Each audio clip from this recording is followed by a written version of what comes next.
Vídeo aula Java de número 43. Vou mostrar hoje como inserir um botão a uma janela JFrame, ok? Então aqui eu tenho simplesmente o código ensinado na aula de JFrame. Eu estou herdando aqui na minha classe botão JFrame e com os métodos herdados eu estou configurando essa janela e no método main simplesmente instanciando essa janela. O resultado será a minha janela aqui vazia, ok? Então como que eu faço para adicionar um botão a essa janela?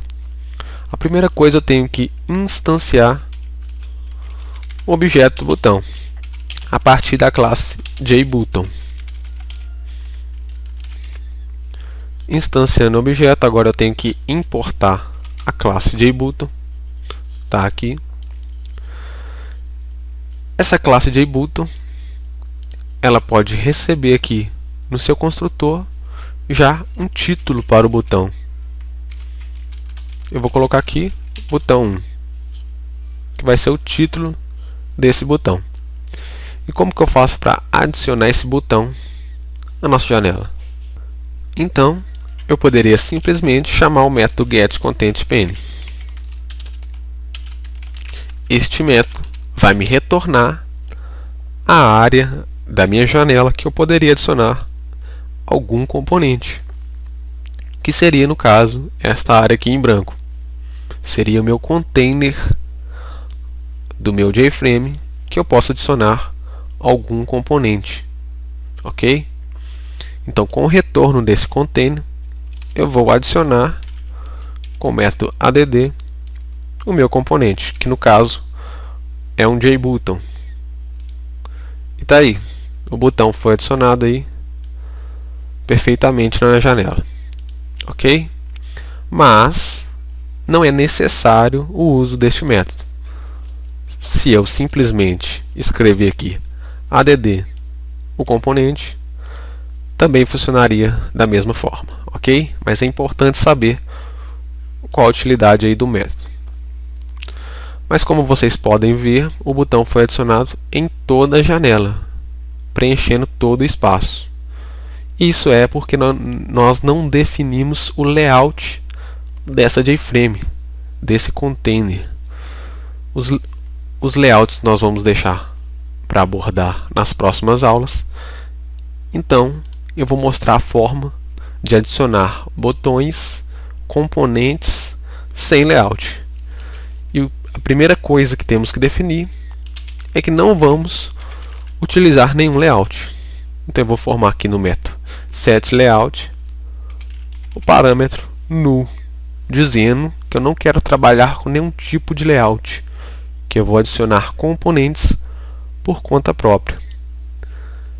E simplesmente fazendo isso, você não vai ter mais o seu componente aqui na janela, mesmo estando adicionado. Por quê?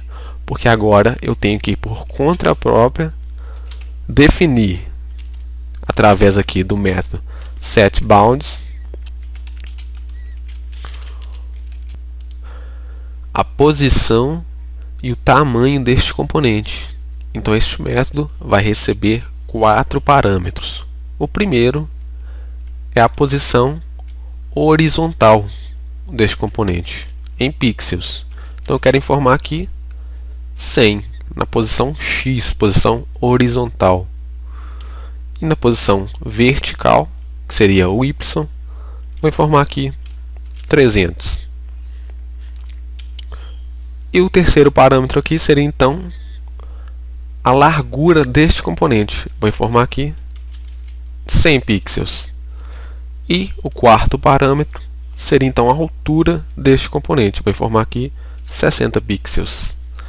Agora, informando aqui as configurações necessárias deste componente, sem o layout, ele vai aparecer aqui aonde você quer, com o tamanho que você quer.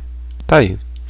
Apareceu aqui na posição X 100 e na posição Y 300, e com tamanho de 100 pixels de largura 1,60 de altura, ok? Então assim eu posso adicionar qualquer componente em qualquer posição de qualquer tamanho, definindo o layout null, ok? Então se eu quisesse criar aqui um botão 2, eu simplesmente teria que informar nesse botão 2, se caso meu layout for null, a posição dele x, a posição dele y, a largura dele, a altura dele. E adicioná-lo ao container. Tá aí, tenho aqui o botão 2. Na posição que eu quero, com a largura que eu quero e com a altura que eu quero. Beleza? Então é assim que adicionamos botões à nossa JFrame, sem layout. A ação desses botões vamos abordar aí nas próximas aulas. Até mais!